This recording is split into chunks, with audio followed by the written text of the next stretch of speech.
And welcome back, everyone. Welcome back to another weekend edition of the PondCast, episode 46. I'm of course your VIP. With you, I'm joined by the producer of the show, Koopa. Kuro is in the background, 16 Swords and Seki, alongside my plushies as well. I'm assuming my plushies are there. Otherwise, welcome one and all to a special and I guess new format of the podcast. For those who were not here last week, usually I'm not alone. Usually I'm joined by my lovely co-host Yaku the Zaku. But last week we did announce that Yaku, he otherwise did acquire a full-time job, and he did begin that a couple of days ago. So he's otherwise busy, he's otherwise preoccupied, otherwise focusing on his own IRL career, so he is not available to join us for the podcast anymore. When it comes to Yako being on stream, hopefully we can get him during the weekend, maybe for some weekend tournaments like Sparkling Tuna Cup or Sea Duckling Open and Master Swan Open. But I did already let him know that hey, it comes down to whether or not he's well rested, whether he's okay. Again, I'm sure he wants to rest and sleep over the weekend more than anything after a busy week, but we'll see if he will join us at some point for another cast. For now, though, for the podcast, just myself alongside our producer. And it's time to jump into our weekly news, of course. Again, this is a weekly show where we go over all the news in StarCraft 2, all tournament results, and adjacent news as well related to StarCraft. First thing is first, we did have a new GLHF interview with Chicken Man. Of course, a big shout out to Zombergrub. Zombergrub has been conducting these interviews on a very regular basis, did travel to Korea and did travel to Germany to Home Story Cup to conduct so many interviews to get ready for a big documentary series that will be upon us once all the interviews are edited or they're all cut down and once they are released to the public. And we are reaching the end. Slowly but surely we're reaching the end here. We've had so many interviews already. And of course, this is an interview from Home Story Cup. Shout out to Chicken Man. Chicken Man, he was already there. Chicken Man, of course, he is a big name in the scene, a big community caster alongside ourselves, alongside the CranKy Ducklings and Dave Testa and Steadfast. We have Chicken Man as well. And Chicken Man, who was fortunate enough to be at Home Story Cup, was interviewed as well. And the interview was an interesting one. Again, we do recommend checking it out yourselves, as it was a very lengthy interview, 35 minutes. But for the most part, did go over kind of the history of StarCraft. It did begin with Chicken Man's beginnings, how he got introduced to StarCraft, and then kind of went through different eras of StarCraft and kind of things that Chicken Man remembers when it comes to certain eras, when it comes to certain players, certain storylines as well. Chicken Man, because that it felt very nostalgic. It felt very nostalgic, definitely very relatable as well. As a fan of StarCraft, that's kind of what this interview was mainly about, is kind of the fan perspective more than anything, less so his career perspective, because he has been casting for quite some time. But the questions were more so about what do you think about this event or this era of StarCraft or this player, for example. And yeah, it was definitely interesting to hear his perspective, especially from someone from North America. He was talking about how early on he got introduced to StarCraft and how he was able to go to Barcrafts, for example, and some early offline events to take part in that, to watch as a fan in the crowd, being at BlizzCon, for example. Definitely very jealous to see someone again in the Americas, to be able to go to something like a BlizzCon or like a DreamHack or an IEM that happens to be in the region at the time. So he was able to go to a lot of events and kind of give his own perspective on things as well. When it comes to so many things. Again, was it referring to Heart of the Swarm, Legacy of the Void, Swarm Host era of StarCraft? Personally, I think one of the more interesting things that was spoken about was region lock and kind of the foreign scene as well. He has his own unique perspective, being from the Americas and cheering for people like Neeb, like Scarlet as well back in the day, and having that kind of national pride and kind of national representation when it comes to these big events, of course, and cheering for players like Scarlet, like Neeb, like Snoot as well. Stefano did have something to say about a lot of those players, and it definitely was an interesting kind of perspective, an interesting walk down memory lane, because StarCraft is so different nowadays. They spoke about the rise of the foreigners in more modern StarCraft and how that rivalry between Koreans and foreigners isn't really the same anymore. Back in the day, Koreans were dominant in all ways, in all shapes, in all forms. And because of that, whenever a foreigner would rise up, it was so hype. It was so hype. It was so exciting. Referring to whenever a player would not even win a tournament, it was about taking maps and taking series. Like if a player could take a map or take a series, like they were renowned and everyone was so hyped for it. It was such a different era of StarCraft. I still remember cheering for players like your Scarlets, like Snoots as well, Vortex, Lucifron, Stefano, Patreus, Mini Razor. Like there's so many players from back in the day, and yeah, it was definitely a blast from the past going through all of that, going through certain players and going through certain tournaments as well. It's a very different dynamic nowadays, and just a very different scene as well, for better for worse. Yeah, nowadays where we have the dominance of like Serral and dominance of Clem, I would still say Clem is the best player in the world. But even then, it's a different dynamic whenever we see the Koreans up against the foreigners. It's still some of the more exciting StarCraft, personally, for me, seeing them face off against each other, Koreans and foreigners, I mean, but it's not the same. It's not quite the same. They also spoke about the transition into the EPT 3-year deal, which I don't think enough of these interviews have actually talked about. I do think it's a pretty important part of StarCraft.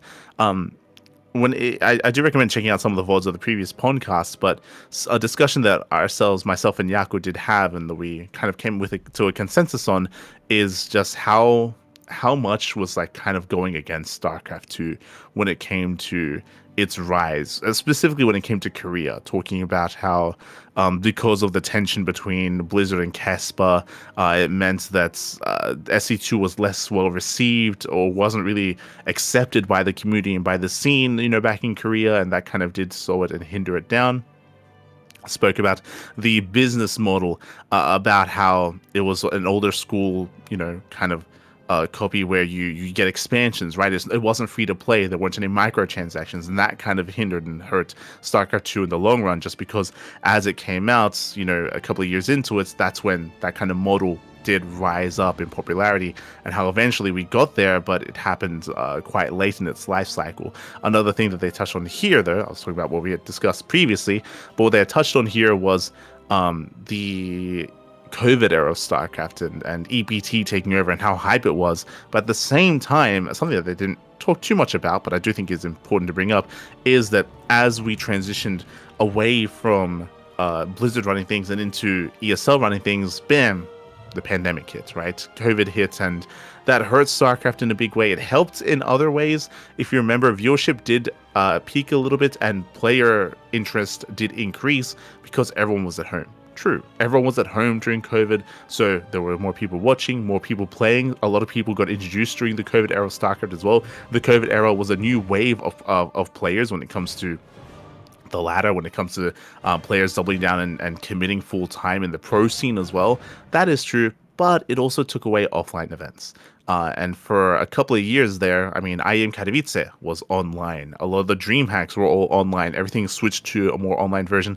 That did take away a lot of the hype. It did also mean that ESL, they couldn't monetize the events, because a lot of the money that they make are through ticket sales and also through selling things at these events, at these venues.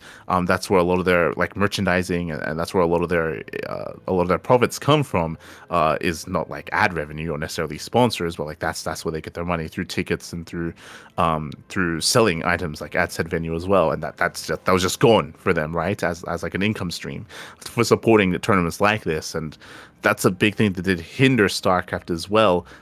It's something that they didn't really speak too much on. They touched on it a little bit. I think they could have had a longer conversation about it.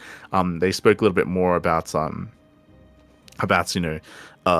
Ukraine, or what was happening with Ukraine, how that actually lined up with Katowice as well, and how that took away from a lot of what was happening at Katowice, because obviously, a big worldwide event was happening, referring to the invasion of Ukraine, and how, especially because of the proximity with Katowice being in Poland, how that affected some of the casters that were there, that affected some of the talent, that affected some of the vibe as well that was occurring when it comes to the event. Yeah, there's just a lot that came into it. And it was a really fun discussion, or really interesting discussion, I should say, that Chicken Man did have with Zombergub. Partly, I feel like they could have gone a little bit more in depth when it comes to certain things. On the other hand, though, it was also a very general discussion, again, talking about more so players than anything.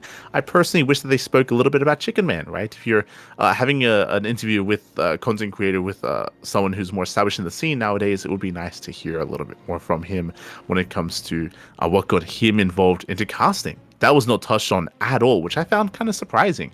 Chicken Man, nowadays, he's a more established community caster.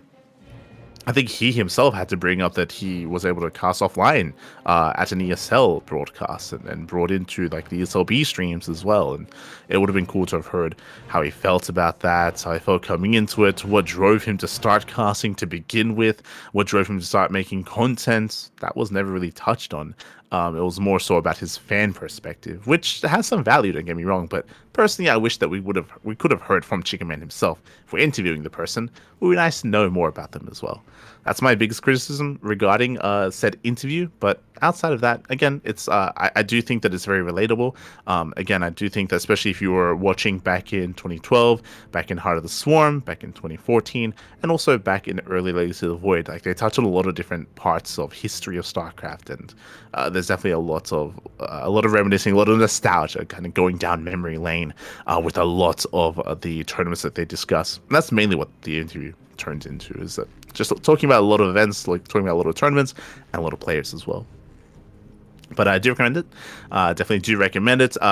Once again, big shout out to Zombie Grub as well. Actually, you know what? I'll link it in the chat. Bam. So you can tune into it a little bit later when you can tune into that interview. But a shout out to Zombie Grub, shout out to Chicken Man as well for giving Zombie Grub the time to actually conduct the interview as well. And we do expect more interviews in the future. We're nearing the end. I want to say there's like a handful of interviews left from Home Story Cup and from Korea as well. And then once they wrap up, then it's going to be on Zombie Grub to piece together the entire documentary and bring it all and bring it home. That's going to be the hard part. The easy part is, cutting and subtitling all these interviews. The hard part is putting it all together, editing it all together into a cohesive narrative and cohesive documentary. So it's a big project, big endeavor. Best of luck to Zombie Grub. Best of luck. As that leads us into our next bit of news, that leads us into SOS. SOS, of course, we did go over his return. I think we're going to be going over some of those results as well, but SOS, of course, did return to StarCraft 2. It was last week that we did announce that SOS was looking for a team. SOS he did express interest in returning to StarCraft 2 in a competitive fashion, and we did cover SOS's return to tournaments, and I think we're going to be going over some of those tournaments as well here this week, and it was great to see his return. He did get picked up by Streamer Zone. Streamer Zone did pick up SOS. They have a pretty hefty roster. I think Streamer Zone might be the biggest StarCraft 2 team currently in StarCraft 2. When I say biggest team, the team with the biggest pro roster. They got a lot of players, especially with Berserker Esports in a way disbanding and Platinum Heroes stepping away from their kind of pro team and now running tournaments instead. It does feel like Streamer Zone has stepped in as now the biggest team, and I'm a little bit concerned whenever there's a bigger team. Whenever there's a relatively smaller team that's picking up more players, because it's not unheard of. It happens quite often where you get a small team come in, they spend too much too quickly, and then they kind of they explode from there, or the bubble pops a little bit, and it's like, oh, like this is kind of becoming a little bit expensive, and now we can't pay all of our players. And now we have to take a step back, and things can go awry from there. So I'm a little bit tentative every time, but regardless, shout out to SOS and congratulations for finding a team. We'll be going over some of his results soon. Don't you worry. Of course, we did go over the GSL qualifiers, and we'll be indulging on that. Same can be said with the GSL main event. But congratulations to SOS and his return. Scrolling on over, we have another big sign up here. We have Gumiho. Gumiho is one of the players that we expected to join a team. If you recall, a lot of players have been being picked up by different teams in preparation for EWC. There are certain players that we expect to get teams. One of them was Gumiho, and he got one. He was able to find his place here at Seoul Esports. Seoul Esports is an Indian team, a team that I'd never heard of before, as they are usually competing in events in esports like Clash of Clans, Clash Royale, and Free Fire. So not a team that I'm familiar with, but they did have a cute video that they released, which is like them like at a news desk, breaking news sort of thing, like, oh, there's a new player on the scene, and then they showcase Gumiho as a new player for their team coming into EWC. So really cool to see Gumiho find himself a team that, again, I've never quite heard of before. They're taking their first step into StarCraft 2. Apparently, they also have teams and representation in Valorant, in Call of Duty Mobile, in PUBG, I think, as well, and some of the other esports. So, yeah, really cool to see that, again, they're kind of branching out into StarCraft 2 as well. Again, a big reason for that is the stipend, or is the bonus that they get from EWC. And now we have another player no longer teamless. Congratulations to Gumiho. When it comes to other players that we expect to be on a team soon, we are slowly running out. Zhao found himself a team, Shin, Hero, Classic, Gumiho. Players that come to my mind are Creator. Creator, he is a player that does come to mind when it comes to looking for a team and worth being on a team as well. Creator, he's had a bit of a rocky period. It doesn't help that last year he failed to qualify for EWC. If you remember, he was on Blacklist International, and it was very heartbreaking when he failed to qualify, and then of course he got let go by the team as well. The reason why Blacklist International got him was for EWC, and then he didn't quite get that result for them. So it was really rough. It was really rough for Creator when that happened. But again, he is a solo player. He's definitely a contender to make it far and to make it into EWC. But we'll see if he's able to land himself on a team as well. Creator comes to mind. The other big one is Showtime. Showtime, it's not just about Koreans, it's about the foreigners as well. We spoke last week, Spirit found a team, so Spirit, he's on a new team, but Showtime is another big one. Showtime, he's top 2 Protoss in Europe. Showtime, I think a lot of people expect him to be at EWC, so Showtime's another one. For those who don't remember, we announced that Showtime also did leave Berlin International Gaming. He's no longer on Team Big. He's currently teamless. He is a free agent, so he's the other big one that we're expecting to eventually find a team. I think those are the two that come to mind initially, is Showtime alongside Creator. If you can think of others, then go for it. But for now, that's who's on my mind, at least, when it comes to looking out for a big pickup. Oh, right. Estrella. Yeah, that's the other one. Of course. Estrella, right. Of course. Estrella's the other one who we weren't too certain if he would return, but he did come back last week. And Estrella, he was on Virtus Pro, for those that remember. Estrella, he was on Virtus Pro. And Estrella, he's also a good enough player to also make it to EWC, especially when it comes to qualifying through DreamHack Dallas. A lot of it will be predicated on the competition at DreamHack Dallas and who travels to that event as well. But those are the three. So yes. It is Estrella, Showtime, and Creator. Those are the three that come to mind. At least currently. Maybe there are some others, but for the most part, all the other players have been picked up at some point by another team. So that's who we're looking out for, and that's who we're expecting to see when it comes to player pickups as well. So fingers crossed that they're able to find a nice and solid team leading into EWC, as that leads us into our events. That's kind of like the last little bit of news here. Interview, a couple of player signups, nothing too crazy happening this week, not this time. But up next, we do have some tournament results, jumping into modern tournaments, jumping into StarCraft Evolution. Of course, we cast a lot of StarCraft Evolution here on the channel. We cast almost all big StarCraft Evolution events. This one was Kung Fu Cup number 8, StarCraft Evolution Edition. Kung Fu Cup, they do alternate every now and then. It's not the most consistent alternation, but every now and then they switch back and forth between Warcraft 3 Evolution and StarCraft Evolution. What I will say about Warcraft 3 Evolution is that it is a little bit rough around the edges. It is rougher around the edges. There's less I think there's a smaller team and there's less resources invested into Warcraft 3 Evolution, so it's a little bit more janky. And I think because of that, Kung Fu Cup have decided, or AC Boy have decided to invest more time and more tournaments into StarCraft Evolution instead. So actually there is an explanation why. The reason is because the StarCraft Evolution has been updated, but the Warcraft Evolution has been not, and the SC Boy people decided that they want to wait for the Warcraft mode to be updated. But now, with what is happening with StarCraft Arcade, they cannot update the mod, so I guess they will be waiting until that's fixed. Yeah, I guess it's going to be an indefinite period where they're waiting for the update to go through before they do jump in. So until then, StarCraft Evolution non-stop for Kung Fu Cup. Up first is Kung Fu Cup number 8. With this, we did cover this on our channel, of course, and we had a Dark popping off. For those that are curious, Dark, he did already announce and he did officially retire. He retired, I guess we probably should have spoken about that last week, actually. But he retired on the 5th. The 5th of the 5th of May was his final day competing. His final tournament was the Pigsty Festival. Pigsty Festival was his final tournament that he did partake in, and with that, that is going to be his last foray in StarCraft 2 before military service. I say we should have spoken about that this week. We actually haven't spoken about the winner of the Pigsty Festival, so I guess we'll be discussing that later on here in the broadcast. But yes, the Pigsty Festival was his final tournament, and Dark has officially retired.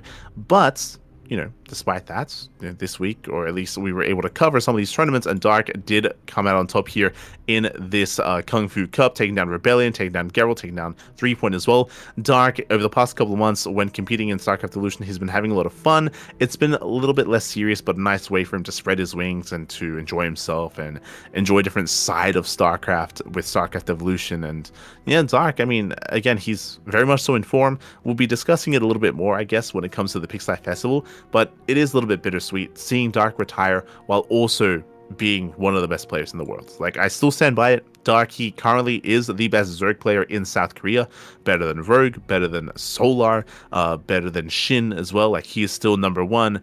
So to see him retire, it's bittersweet, as you mentioned. It is bittersweet, and wish him the best, of course, when it comes to his future endeavors, when it comes to his military service, when it comes to looking after his family, and when it comes to post-military service as well. So much love to Dark. Has done a lot for the scene and is, the Kung Fu Cup weekly number 8 champion. GG. GG, well played. Taking down Geralt in the finals 3-0. For those of you that didn't tune into these VODs, hyper-aggression. Hyper-aggression in a lot of these games. A lot of all-ins, a lot of aggressive plays. Dark looking like a beast, as he always does in Kung Fu Cup. GG. GG, well played. That leads into the Golden Retriever Cup number 1. This is an event that I did not see coming, that I had no idea about, but it was organized by Iceland. That should be a name you're familiar with. Iceland actually did play in some Kung Fu Cups. Makes sense. He is a Chinese player, I believe Chinese Protoss player from my memory, and he did compete in a Kung Fu Cup number 7, if I'm not mistaken, and it looks like that might have sparked a little bit of maybe competitive drive in him, as he is the organizer and sponsor of this new tournament. Now, is this going to be a regular? Hard to say. On Wikipedia, it is listed as a monthly tournament, so it might be a monthly, it might not be. So we'll keep an eye on these Golden Retriever Cups to see if he does compete, if these do continue to be a regular tournament. This is a regional event for Chinese players. So once again, interest from the Chinese scene in StarCraft Evolution. I'm sure SE Boy a big part of that. Iceland as well. I don't know if Iceland is also a content creator, but he did cover the event. He did cast the event. And in the end, SpongeBobble even, took the win. GG. So shout out to SpongeBob in the end. A lot of these players I'm not familiar with. A lot of these are more amateur players. I see Kuroi Humor. I think I remember that name. And some of these other players that I'm not too familiar with.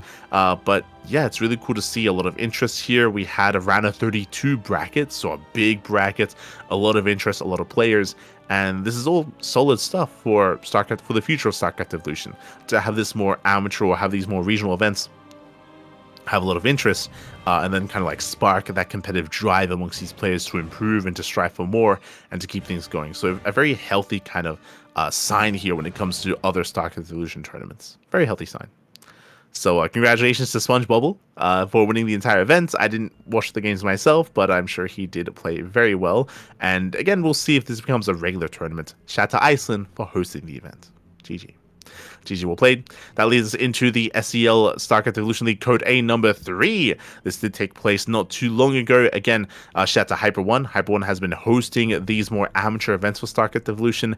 Basically, this is limited. This is restricted to players that are lower than 5.6 or 5.7k MMR, depending on the region, and also players that failed to make it further in these big events like GSL, DreamHack Masters Europe, DreamHack Masters North America, Latin America as well. Basically, if you're an established pro player, you're not going to be involved in this. That's kind of the cut and dry. So this is a way to foster that Code A level or that up-and-coming scene when it comes to StarCraft Evolution. So it is restricted, it is limited, and once again, Prome comes out on top. Prome, he has been very, I mean, he's the only player to win this tournament. Prome, he's a Korean Protoss player. We've casted him in ourselves. I mean, we casted StarCraft Evolution League Code A 1 and 2, and Prome has been looking very, very strong as of late. I would say that Prome is maybe top 5 Protoss in StarCraft Evolution. I think I would place, maybe I would say top 5 Korean Protoss. Like, I would place Classic above him, Rebellion, and probably Ateshi as well. Probably. So Rebellion, Classic, Ateshi, and then I think I would place Prome there. Maybe Lunacy above that, and then maybe Prome. Like, I would place Prome as like number 5 or number 4 Korean Protoss right now in StarCraft Evolution. Again, he has no big accolades when it comes to StarCraft 2 tournaments, when it comes to GSL or anything like that. So Prome, he's doing well for himself, winning once again, taking down Gunner in the finals. Shout out to Gunner, the Ukrainian Protoss. He is very cheesy. He does a lot of cannon rushes, does a lot of cheese, does a lot of aggression. Gunner is a very cheeky player, so to make it to the finals, impressive stuff, but does fall in the finals to Prome. GG. GG well played, so shout out to Prome for winning once again, and the question becomes, can anyone bring him down? Did drop some maps, did drop maps to Gunner, but only one. Only one map. And I'm sure that was a cannon rush, by the way. I'm sure it was a cannon rush. That leads us out of our modded tournaments. That leads us into the Amateur League weekly tournaments. Again, this is a regular weekly tournament series where they do actually have different events for different MMR ranges. Different league ranges, different MMR ranges. So up first, we have Bronze to Platinum. We had a Bronze to Platinum tournament, and we had Your Edge getting the win in the end here. Your Edge takes down Atlantean Scion 2-1, Ragnar 2-0, and Ragnar 3-0 in the grand final. So a big win there for Your Edge. Atlantean Scion was the only player to take a map off of Your Edge, but he fell in the best of ones in the lower bracket early on, so he did not get a chance at a rematch. So regardless, congratulations to Your Edge for the win. Apparently a Zerg player. Ragnar, congratulations for getting second place. Also a Zerg player as well. Do see in the chat. So very well done. Very well played. I know that Ragnar, I think, did win this tournament last week. So has been a very regular competitor in a lot of these amateur and non-amateur tournaments. That leads us into the Veteran Edition, Diamond 3 to Diamond 2. A little bit less participation here, but players that we are familiar with. We see Pretty Fly. Pretty Fly takes down Balimko 2-0 and Balimko 3-0 in the finals. Pretty Fly is a regular in our amateur tournaments, so is a player that I recognize and does take the win in the end. GG. GG will play to Pretty Fly, aka Horseradish. That leads us into the Prestige Edition, Diamond 1 to Masters 2. That leads us into players that, again, we are quite familiar with. We have Beast and Dizzy Dwarf make it all the way to the finals.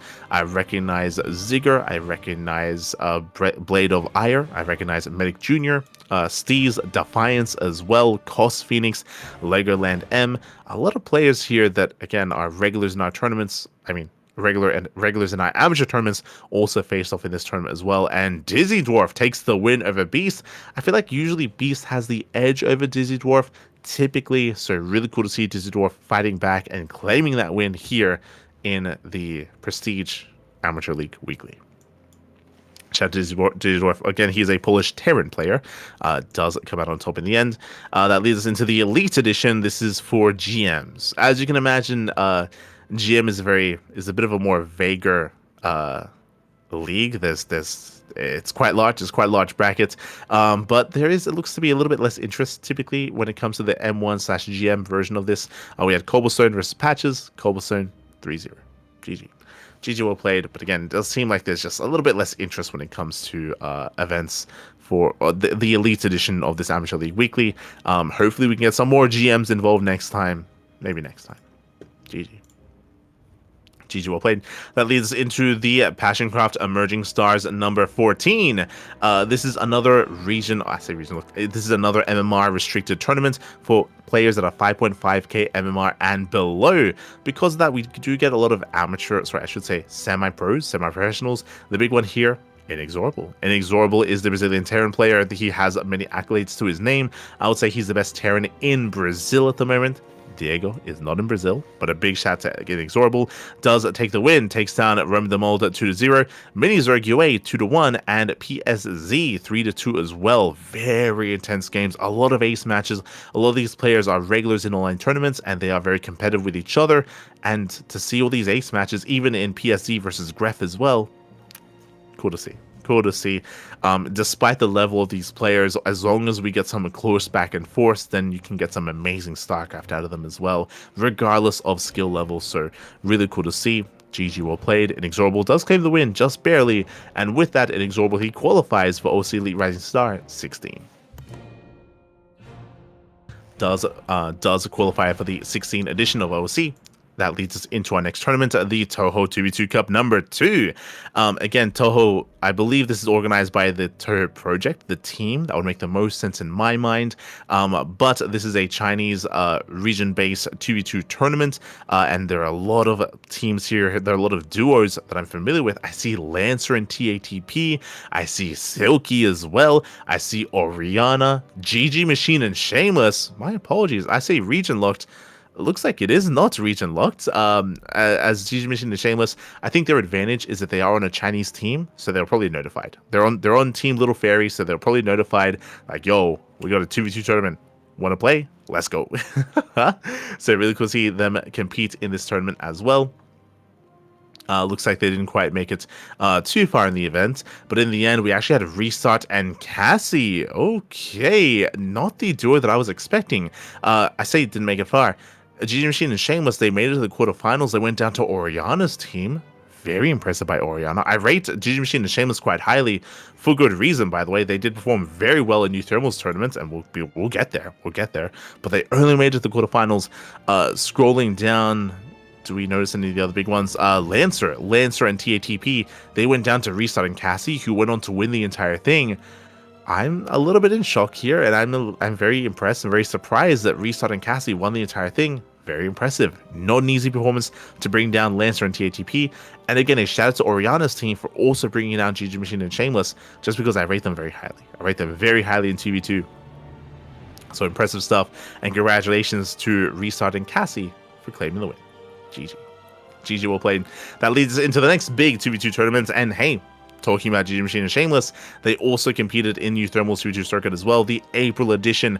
Now, we did not cast this event live, we went through it via replays, and we were adminning the tournament instead, so we were busy working behind the scenes. This was covered by New Thermal and by Steadfast, by Indian Sub-Zero as well in the respective languages, and this was a special edition of the tournament. Now, if you know anything about 2v2s, you would know that we've only ever had one duo win this tournament, and that is MaxPax and Spirit. MaxPax and Spirit, I would go as far as to say they are the best 2v2 team in the world. Straight up, they're the best 2v2 team in the world. You do not get better than Spirit and MaxPax. But in this tournament, one of those players was missing. MaxPax was not there.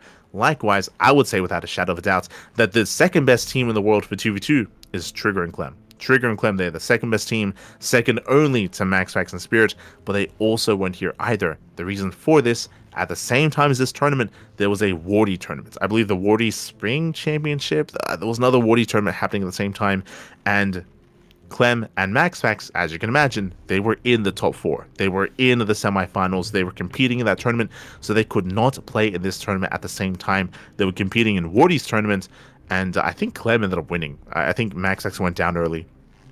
I think it went down to the semifinals or something along those lines. But because they were playing in Wardy's tournament, they could not compete in this tournament, and that means we had a new set of finalists instead. We had Spirit and Showtime making it through, and Trigger did not compete, did not find a replacement, so we had a new finalist as well in Skillus and Laser. So shout out to Skillus and Laser, Team Liquid. They are an amazing duo, is what I will say. They work really well together. They're good friends, obviously are in voice together as well, and they went for a very deep run, taking down Nickrat and Geralt alongside Milky Cow and Wayne, but they did fall to Spirit and Showtime. And Showtime was a really nice replacement for MaxPax. Did step in, did fill in where, again, MaxPax would otherwise, leave a vacancy here in Spirit's team, and they actually worked really well together. And I was a little bit surprised, but Showtime was a little more aggressive. He was a lot more aggressive in these matches. He was less turtly and less macro-oriented, and he was very in the face of his opponents, and he really paired quite well with Spirit. And I would say that even Showtime was the star player of the team. Very often, Spirit was kind of in the background. Spirit was often kind of like tanking a lot of shots or doing his thing, whereas Showtime was a lot more flashy, going in and killing mineral lines and sniping key units and sniping tech and getting out of there and really dictating the pace of the game. So it was really cool to see Spirit and Showtime work together. Likewise, Showtime usually played with Lambo. This week, because Showtime was the Spirit, Lambo played with Harstem instead. So we had the streamer content duo with Lambo and Harstem. Likewise, we did also have some other interesting pairings, GG Machine and Shameless. GG Machine and Shameless, they did play quite well. They performed well. They made it to the semifinals. Again, there's a reason why I rate them quite highly. They even forced Spirit and Showtime to the ace match, which is why I'm surprised that duo fell so early on in the other Toho 2v2 tournament instead. So a little bit surprising there. But regardless, Spirit and Showtime, they do claim the win in the end. They do take the championship. GG. GG will played. Again, this is a monthly 2v2 tournament, and the next event, the next May edition, is going to be, I think, next week. It is coming up, and it's actually this Sunday. Yeah, so this Sunday, in a couple of days, on the 12th, is going to be this week's, or I should say this month's tournament, so do check that out, do tune in.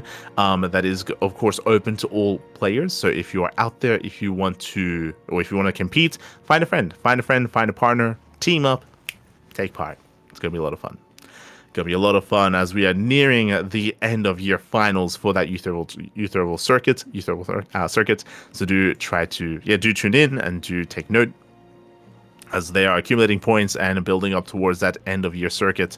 Up next, we do have the All Things Protoss Team League. Up next, the Spring Split, as we have wrapped up the group stage. Oh boy, the group stage did wrap up, and in the end, in the final week, we have our results coming in from the top. From the top in Group A, we have Overslept. They were up against Goobers in the end. Bomyoja tied up 1-1 against Sebestis. Sebestis off racing. Shout out to Bomyoja though. Shout out. Impressive result there, going 1-1 with Sebestis. Likewise, we had Franz versus Asaril, tied 1-1 as well. And in the end, Goblin's Terran takes down Fiance Protoss 2-0. So a big win there for Goblin and big win there for Overslept for bringing down the Goobers. Up next, we have the Gooners versus Cinque de Fromaggi. Let's go. We had Heaven going down to Baby Marines Protoss. Then 2-0. Then we had Frogos taking down Arky 2-0. And it came down to that best of 3. Came down to Gunner and Larimbo. Gunner 2-0 against Larimbo Zerg. That's impressive. That's very impressive. I was not expecting that. Gunner, I mentioned before, is a very cheesy Ukrainian player, and I would expect cannons and proxies. More cannons and proxies. Crazy. GG. GG well played. That leads us into Smurf time versus Blinken Park. As we had Magnath taking down Lulis 2-0. We had Mars Bar and Vendativic tied 1-1, and we had Hydra and Gref tied 1-1 as well. So thanks to Magnath, his team was able to take the win. Heading over to Group B, we had the final week as well. We had Off Race taking down Cannons 4-2, Danielo taking down Rake 2-0, Zenodactyl and Sacred Coconut tied 1-1, Solidisus and Elutin tied 1-1 as well. So shout out to Daniela for carrying there and for claiming that win for his team. We then had Feline versus Monkey as well. We had Nishio tied against Kneehead. We had Wing It 2-0 over D-Smoth. We had Spazzy Mazzy 2-0 over Ledlix. And it went down to the ace match with Spazzy Mazzy also taking another game off of Ledlix in that final ace match. Very impressive performance there by Spazzy Mazzy and Feline. That leads us into Baguette versus Viet Cong. Cobblestone and Anticore tied 1-1. Haroku taking down Maikoto 2-0. Impressive that the French player on Viet Cong beat the French team. Just saying. God damn it. And then we had Azura and Akadon tied 1-1. In the end, Viet Cong did claim the win. And with that, we have our final standings. In the end, in Group A, we had Blinken, Dark Templar, Smurftine, and Gooners getting out of Group A. And we had the Viet Cong, No Monkey Magic, and Feline getting out of Group B as well. My heart goes out to those teams that did not make it through. I know that Yako was very hyped for Cinque Fromaggi and Overslept as well. And the Goobers. I mean, there were a lot of notable teams in Group A did not make it through. Likewise, Forced Off Race, Baguette Crusaders, and Only Cannons also didn't make it through either. So GG well played.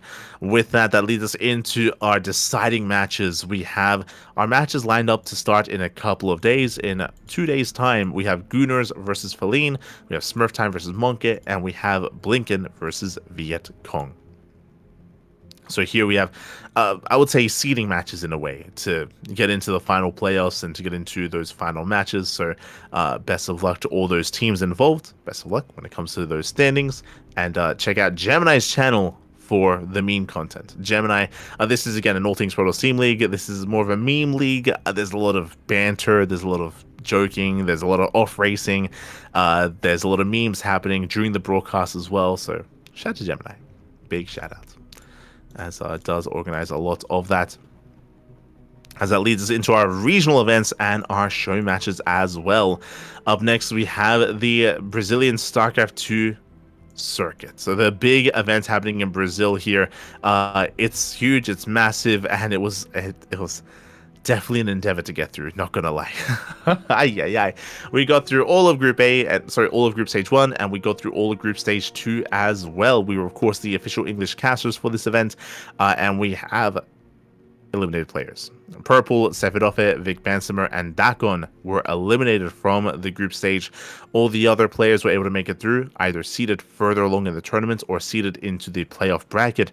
We had Kamikaze, Dominoko in first and second in Group A, Eric and Claw, Inexorable Allison, Master, and Shakti. For the most part, no major upsets, no major crazy results coming in. But now we have formulated the bracket itself. This is where everything comes down to this final bracket. Up first, starting in, again, this weekend, starting in a couple of days, we have Kamikaze versus Shakti. They're facing off in the TVP. We have Eric versus Allison in the ZVP, Inexorable versus Claw, and Master versus Dorminoko. We have a solid lineup here. The best of the best players in all of Brazil are facing off in the playoff bracket. As a reminder, the finale, the grand finals, and I believe the upper bracket finals, lower bracket finals, the end of the event is going to be featured at a live event in an offline venue in Sao Paulo. So a big offline venue has been booked, and it's going to be in June, so still a month away, but in June is going to be a big offline event, and we are looking to determine which players are going to be invited and which players will be traveling to Sao Paulo for that big offline tournament. This is still the online portion over this weekend, but again, we're going to be working through the bracket and eliminating players as well. Oh boy. Players are going to be eliminated. So best of luck to all the players involved. Again, we're a little bit biased. We have a big, I have a soft place in my heart for Eric. He's one of our boys. He's one of the Ducklings. So much love to Eric. Best of luck. Best of luck. Again, it's going to be over the weekend. We'll be over that weekend. Scrolling it over, we have the Legacy Weekly Japan 454. I want to say this might be the longest running tournament. Like, there's just so many of these events throughout the course of the years. This week we had Psyarch. Psyarch takes down Vicevania 2-0. This, I would say, is to be expected when it comes to the history of Japanese StarCraft. But we also know that in recent times, Vicevania, alongside Noticon and some of these other players, have been bringing Psyarch down. So Psyarch, he's not as dominant as he used to be. Does not take a map, he doesn't drop a map in this entire tournament. Actually, my apologies, he dropped a map to Crimson in the first round, but again, like, we have seen him drop maps and drop series here on a more regular basis. Despite that, does claim the win. So GG, big win there for Psyarch. That leads us into the Chicken King Team League 2025 spring regular season. We went over the qualifiers last time and went over round 1. Round 2 has concluded. This is a big team league happening amongst the Chinese teams, and it does include a couple of foreigners as well. There are definitely some foreign players that have been picked up by these Chinese teams to take part in these tournaments. First, we had Starlight Twinkle versus PCEC. Jollywa Loves takes down Mixu 2-0. Big win there for Jollywa. Young Zest takes down his opponent 2-0, and Triple H goes up and ties up 1-1 with his opponent as well. It does get tied up there. And again, Starlight Twinkle, they're one of the stronger teams. I know there's a lot of people are more familiar with Mixu, that is true, but Jollywa Loves, he is no slouch, and that is a big win there for Jollywa. Very impressive. GG. That leads us over into the Rookie Warp Gate up against Toho Project. We do see Rookie Warp Gate take the 4-2 over their opponents. So big win there for Rookie Warp Gate. That leads us into Team IW. Team IW up against Little Fairy. I would say that Little Fairy is also one of the bigger teams here in the league, but they actually don't get the win. Shameless was tied against his opponents, and in general, we were tied up as well. Ear going 2-0 against Ghost Runner. In the end, it barely go the way of Team IW, an ace player that I'm not really familiar with. An ace player that, yeah, I'm not too familiar with them as a player here. Google Translate. What do you have for me? Oh, Tsukino Deer. We've seen him before. That deer, Pappy, that deer does take the win in the end. GG. That leads us into Team Elpis versus Team Hist. In the end, did go to the ace match. Again, very close series here. Does go the way of Elpis in the end. Nanami Tiaki going tied at 1-1 with TATP. Oriana takes out number 2-0. Ooh, there was a forfeit in that third round, and in the end, SCV does win over TATP. GG. GG, well played. Again, looks like round 3 is going to be in a couple of days, or is going to be tomorrow, I should say. So best of luck to all the competitors coming into round 3 of the Chicken King Team League, and we'll find out who becomes the biggest chicken amongst all the players. We'll find out next time. So again, we'll keep you guys updated. That leads us into the Sunrise Cup at 2025 Spring. We went over the qualifiers last time, but now the main event has concluded. Oh, okay, main event has concluded. And with that, we do have Nanami. Nanami Chiaki takes down Cyan 4-3. Sorry, takes down Lancer 4-3. A big win there for Nanami Chiaki. Again, it was a very close series. Surprisingly to me, I rate Lancer quite highly. I would say that Lancer is probably the best player in China. Like, when I think of the best players, I think of Lancer. I think of Coffee, I think of Jeshi as well, but Lancer I do rate quite highly. So for Nanami to win the series, that's a big win there for Nanami. GG, well played, congratulations. Does claim the win, and again, I do wish the best to. I mean, that might bode well for maybe the future of the Chinese scene for Nanami in general. I know that Nanami doesn't really play in many events outside of regional tournaments, so this might spark Nanami's interest in branching out and playing in KSL or playing in other big open tournaments. Hope to see more of Nanami. Big win there. GG, well played. That leads us into the Little League Cup 39. This was a best of 7 show match between SCV and Oriana. We just saw that SCV was the ace player for his team in the Chicken King Team League. Right. Oriana has also been back on the rise. You missed 38. Oriana has already been back on the rise. Before that, we are going to go over number 38 though, and this is a tournament that we actually casted earlier this morning. Actually, we featured 4 players. Now, going into this, Little League Cup actually does have different formats. Every now and then, sometimes they have an 8-player bracket, a 4-player bracket, a GSL group, round robin group. Little League Cup, they do whatever they want when it comes to their formats. We appreciate it. We appreciate it every time. They also have some fun graphics. No. What did they do to Lancer? As we do see, for some reason, Lancer is looking a little bit pixelated there when it comes to how they cut his face. I'm shaking my head. Este Lancer, aye. But yes, we had Gumiho, Lancer, Scarlet, and Jeshi facing off. I mentioned earlier that I rate Lancer quite highly. This is the reason for that. I mean, look at this. Scarlet took down Jeshi 3-1. A big win there for Scarlet. And I would say potentially the return of something. Scarlet has been very MIA and very much so on hiatus for quite some time at this point. Scarlet has not really been very active when it comes to online tournaments. So it was really exciting to see Scarlet return. I think for context here, Scarlet, the last time she played regularly was back last year in August of 2024. There's a massive gap between August 2024 and March, where she played in the Boomer Bash. The Boomer Bash was the next big event for Scarlet. So many months later, at that point, like 8 months later, did compete in Boomer Bash, then in a Big Bang Bout, and then here in the League Cup. So Scarlet, she's been a little bit more active recently. Is this the return of Scarlet? Is she going to be, playing in qualifiers again and competing regularly again? It's hard to say. Regardless, great to see Scarlet while we can. It's great to see her return after so long, after almost a year of hiatus. It's great to see Scar's return, and she does take down Jessie 3-1. Gumiho takes down Lancer 3-2. We were praising Lancer earlier, talking about how Lancer has been improving and getting better and better results, or how Lancer is the best player in China, and does go to the ace match against Gumiho. Went down to Nanami Chiaki earlier. That's why I'm like, yo, that's a big win for Nanami Chiaki. Taking down a player that went to the ace match against Gumiho, for example. And Gumiho is in form. Gumiho does win the event 4-0 over Scarlet. Big win there for Gumiho. It was a very dominant showing, very aggressive, a lot of mech, a lot of cheese, a lot of proxies as well. It was a very short series, what I will say. that best of 7 was a bit of a shorter one, and we actually covered that earlier this morning. I do recommend the VODs.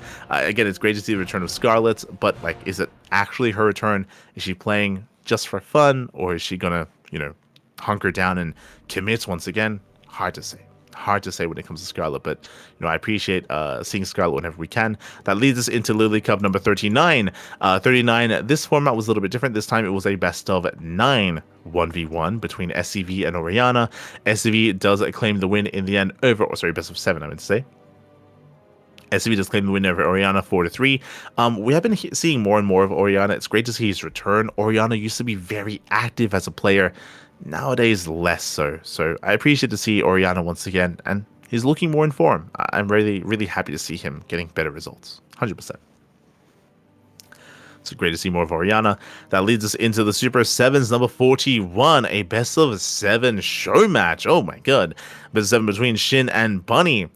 This one is a little bit bittersweet. Does anyone know what these players have in common?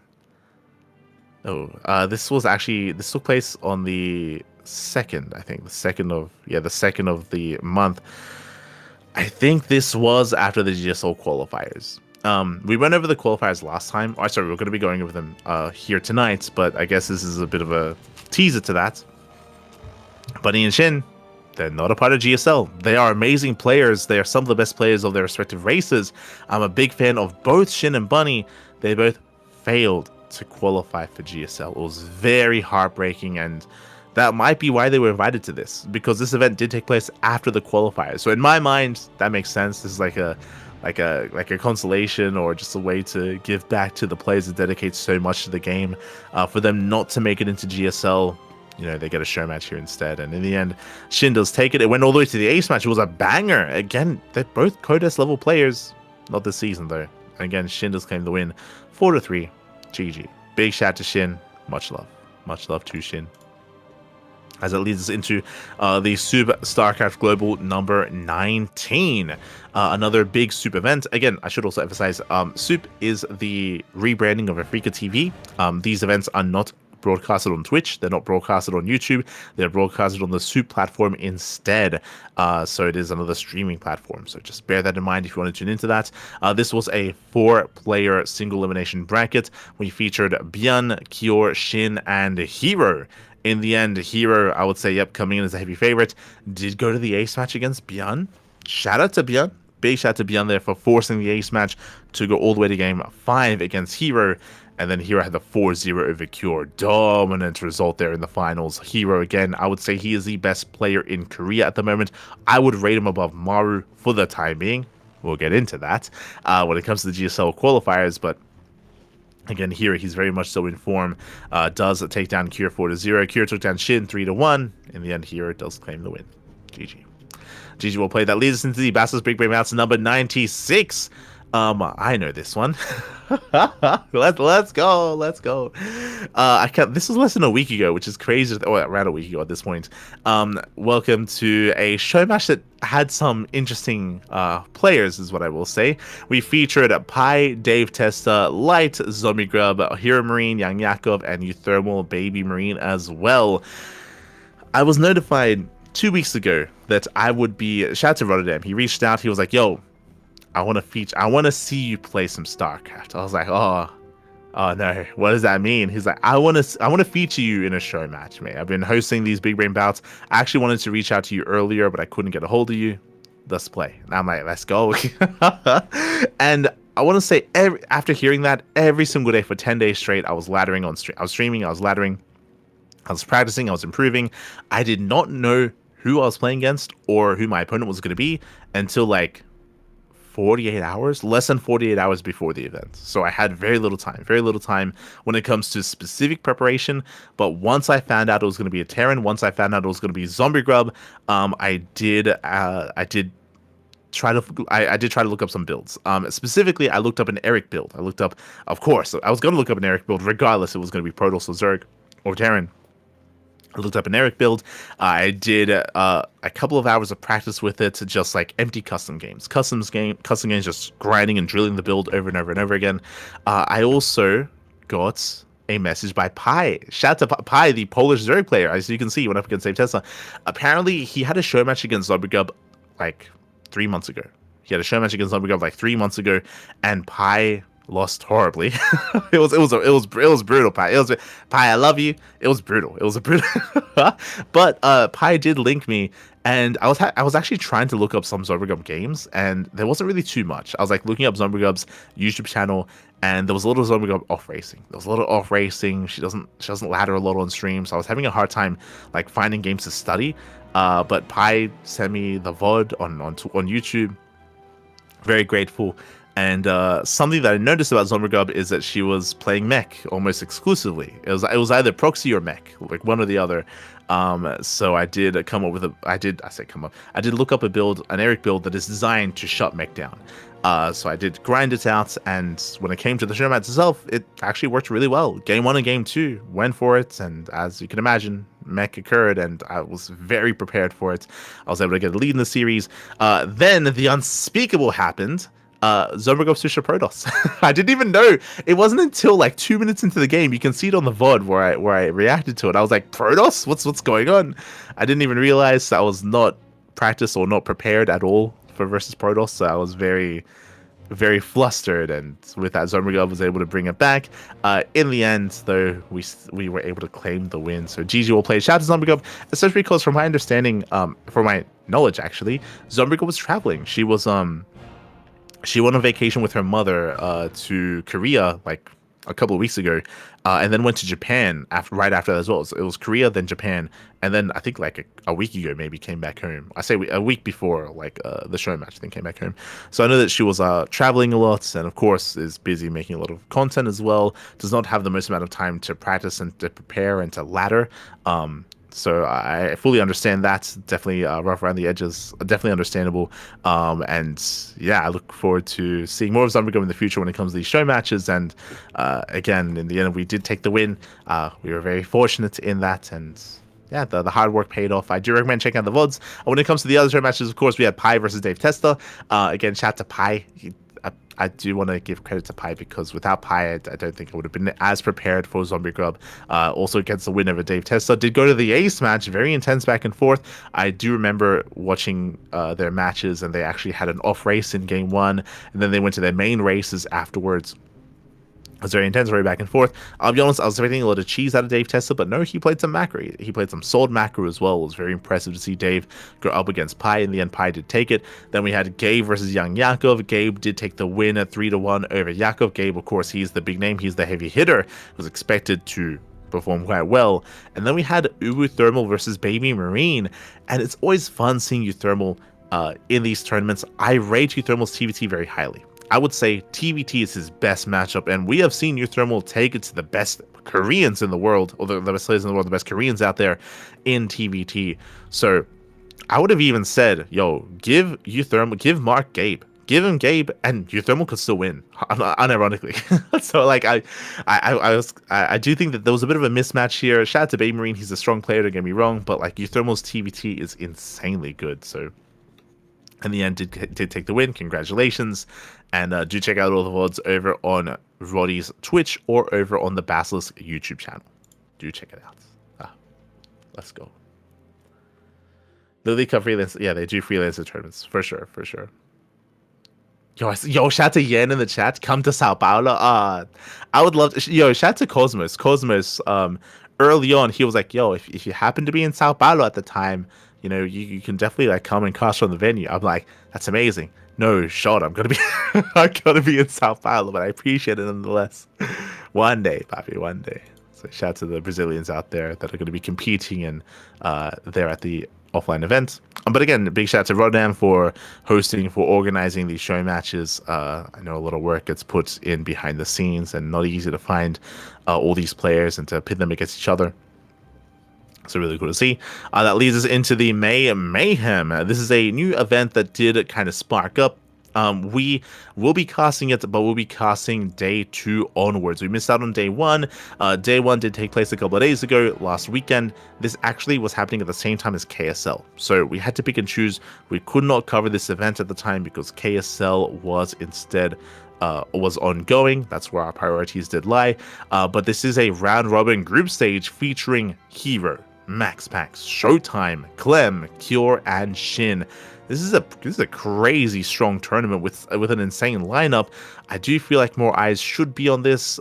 Right now, I believe the only caster is Inu casting in Korean, but as I mentioned, we will be stepping up as English casters starting this weekend. And I say this weekend, starting tomorrow in 16 hours. So this is gonna be our next stream. Is gonna be the May Mayhem day number 2. And day 1 did conclude. Clem takes down Hero 2-1. Shin takes down MaxPax. Big win there for Shin. And again, Shin's not in GSL, but he's taking down people like MaxPax. Like, he's so good. He's just not in GSL. Feels bad, man. Feels bad. Kira had a hard time. Kira, I rate Kira's TVP really highly. Like, he has some of the best Terran versus Protoss in the world, but it just wasn't his day. Wasn't his day. Down to Showtime 2-0, down to MaxPax 2-0, down to Hero 2-0 as well. A rough day there for Kira, and GG, well played. In the end, we have our final standings. It's hard to say who will make it out. For Shin to take down MaxPax, that bodes well. That bodes well for a ZVP. Bearing in mind, it's a Protoss heavy group. We got Hero, we got MaxPax as well. Arguably, these are the top 3 Protoss players in the world. Like Hero, MaxPax, and Showtime. For top 3, you can make an argument for Zaun or for Classic, right? There's an argument to be made. But regardless, like, these are the best Protosses, so best of luck to Shin, best of luck to all the other competitors, of course, as well. Again, tomorrow is going to be Showtime versus MaxPax, Shin versus Hero, Clem versus Cure, Shin versus Clem, and Showtime versus Shin. A lot of matches, a lot of StarCraft over the weekend. That, of course, alongside day number 2 as well, day number 3. Looks like next week is going to be the bronze match, the gold match, the silver match as well. Interesting. So there's no bracket, in a sense. After the group stage, bam, you just have, you have your matches separately there. That's a unique format. It's a unique format. Best of luck to all the players, of course. Likewise, that leads us into the OSC events for the week. Oh boy. Leads us into our OSC events. But again, tune into the CranKy Ducklings. We're going to be covering the May Mayhem here on the channel in English. We'll be all over that. Up first is the OSC Elite Rising Star number 15. We do have some results coming in. Again, this event usually takes like 6 months. It takes a while for the event to really progress, but looks like the first round, for the most part, has wrapped up. We had Aragfire taking down Baby Marine, Percival took down Jomek, Art took down Siege, Sebestes took down Homeowner and Mixu. Nice win there for Sebestes. Nickrak took down Art and Moja as well. Big win there for Nickrak. Meanwhile, we have Chance taking down Inexorable. UD Soldier taking down Lidlix. Bappy takes down Shameless. Lulis takes down Hatsu. Milkika takes down Demi. And Lunacy takes down Iroh as well. Some of these results, I'm pretty sure we went through last time. Some of the events, I'm pretty sure we had already iterated. But one of the reasons why this event takes so long is it is double elimination. It's a big double elimination bracket, so it takes a long time to get through this event and a long time to progress. So best of luck to all the players, best of luck to all the competitors, and we'll do our best to keep you guys updated. We'll do our best. As that leads us into the OSC King of the Hill Weekly number 209. Oh boy, oh my god, as Terran wreaked havoc here. Bjorn takes down a Shameless, Chance, and Demi, getting a 3-game win streak. Bjorn was the King of the Hill to begin with, and then who brought him down? Spirit. Piotr comes out of nowhere, takes down Bjorn, takes down Creator, Percival, Cristiano, Young Yakov, Middle VK, Luna C, Celestis, Baby Marine, Aragfire towards the end. A massive win streak, but he gets stopped by the TVT sniper himself, Nickrak. He misses the chance to bring down Bjorn, but he brings down Piotr at the end, taking down Spirit and Iba to end the night. only Terran champions. Crazy. Beyond Spirit and Nicorette. Non-stop blue there when it comes to the wins, when it comes to the results. Again, a crazy win streak there from Spirit, taking down Beyond and Creator. Those are some big names alongside many of the other Europeans as well. Spirit, he's back.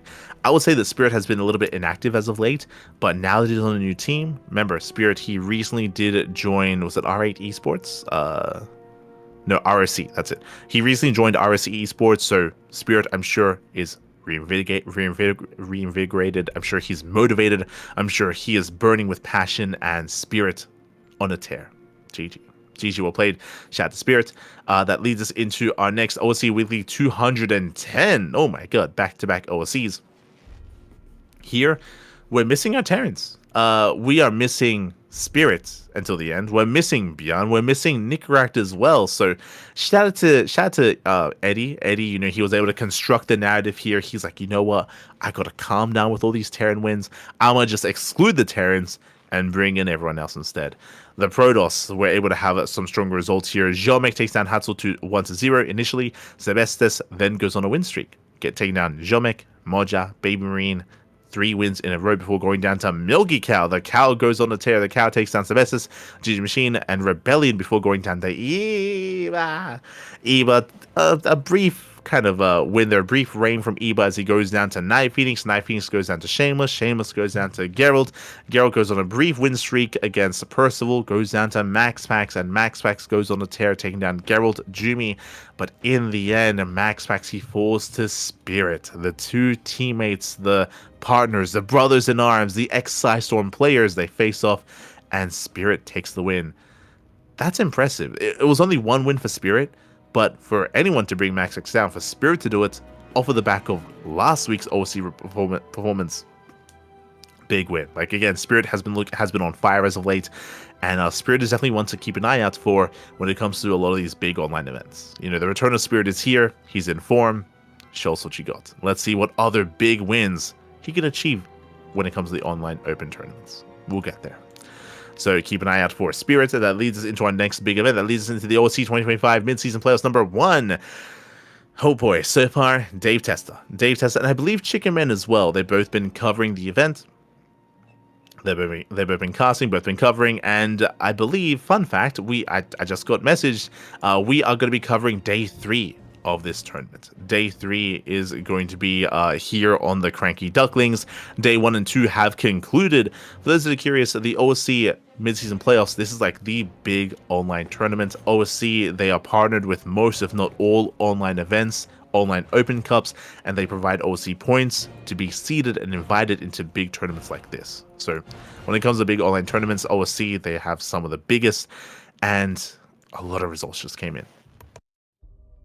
A lot of results have come in. We have Bappy. Bappy takes down Rebellion 2-1. Young Yakov takes down Jumi 2-0. That's a big result, actually. That's a big early result. Yakov over Jumi.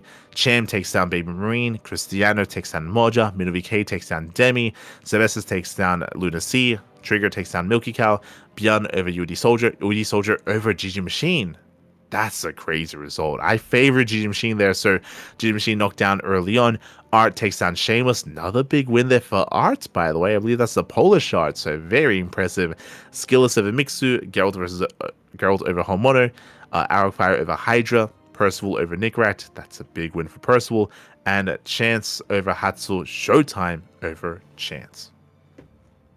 A lot of results. And as you can see, similar to the OC Rising Star tournaments, double elimination, massive bracket, a lot of matches are underway, and we'll do our best when it comes to our coverage of this tournament. We're going to be covering like 6 or 7 best of 3s. It's going to be a big broadcast, a lot of matches, a lot of StarCraft. When it comes to things to come, Spirit is in the bracket. Has yet to play, but I look forward to seeing some Spirit. Trigger also in the bracket. Mana also in the bracket. Mana also another big name that has been getting some big results in the Peakside Festival. We'll get there when it comes to those results. But Mana has also been on a tear. We have Björn. Björn is also a big name in the tournament. Skillless as well. Geralt Showtime. Bunny has yet to play. Bunny also in the bracket. So there are a lot of big names. A lot of competitors here. A lot of contenders. Solar at the top of the bracket, of course. We are missing some regulars. I don't see Clem. Clem is not here, not this time.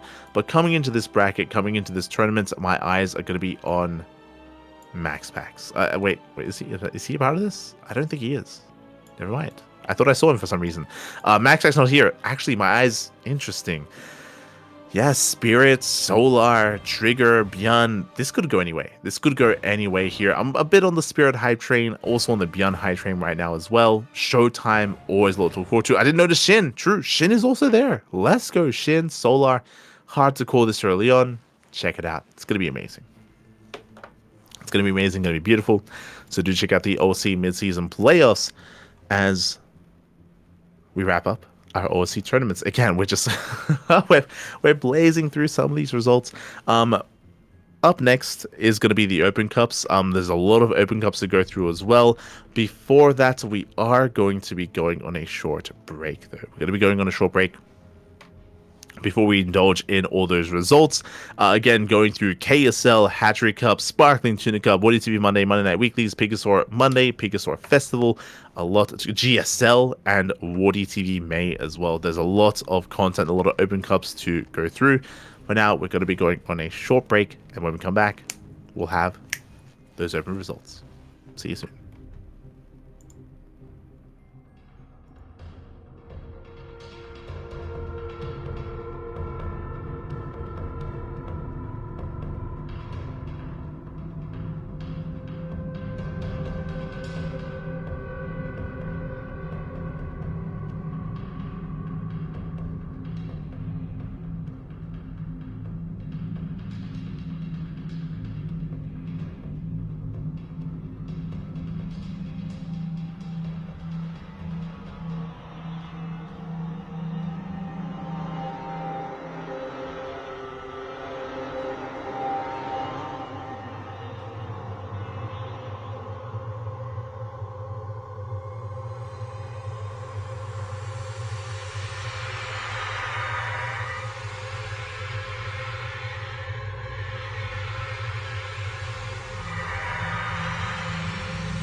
And welcome back, everyone. Welcome back. I hope you enjoyed that short break and the brutal OSC as we returned. We returned here with the later portion of the PondCast. Again, this is your weekly dose of news here and updates when it comes to tournaments for StarCraft 2. Went over some of the news earlier, or again, a brief amount of news when it came to player changes and player swaps and also the GLHF interview. But now we're here with the Open Cup portion of the broadcast. Up first, we have the KSL. You notice something? Here this week, KSL number 74, the Korean StarCraft League. This is a weekly open tournament and zero Zerg. Zero Zerg. My heart, Pappy, my heart. We, of course, did cover this alongside Chicken Man, Dave Testa as well. We were all over this event, and we had nothing but Protoss. We had Hero, we had the Classic, we had Creator, Lunacy, Rebellion, Estrella, Bunny, Beyond, Cure, and Percival. In the end, Hero went through undefeated. There's a reason why we do rate Hero. I mean, Hero is the best Protoss in the world, and arguably the best player in all of South Korea right now. Going by without dropping a single map. So far, Hero, he continues his win streak of never losing a KSL. In the history, this year in 2025, we've had quite a number of Korean StarCraft leagues, and Hero has won every single one except for one. There's one KSL that he did not win, and that is only because he didn't play. He just didn't play that 1 week. There was 1 week where he didn't play. Outside of that, he's won every single KSL without exception. Here we had Beyond having a good performance. Like Beyond, he did well for himself. Beyond, he took down Bunny, took down Creator in the best of 3, but did fall to Hero in those finals. So congratulations to Hero. Very well done. Very well played.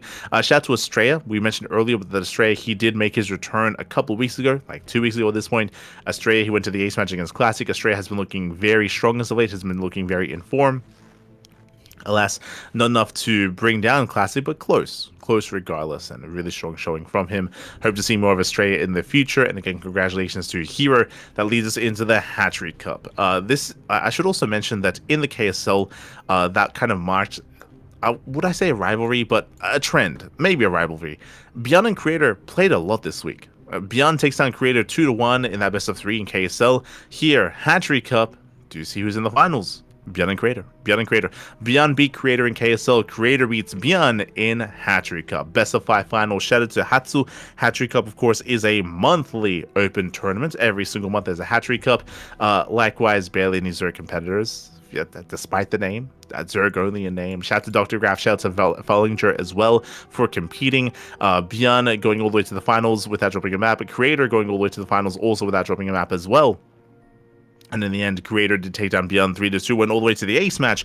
Of course, we did cover it in English over on our own channel, so you can check out the VODs there if you're interested for some more Creator and Bjorn action. That leads us into the Sparkling Tuna Cup, where we were going to have a Bjorn versus Creator finals, but that was denied. We did see that Geralt had a really good showing against Bjorn, went all the way to the ace match in that best of 3. Bjorn taking down Geralt 2-1, and we saw that Aragfire had a crazy performance. He didn't just take down Creator, he took down Skillus. He took down Nikita. Aragfire in PvP popping off. Takes down Skillus 2-0. Takes down Creator 2-1.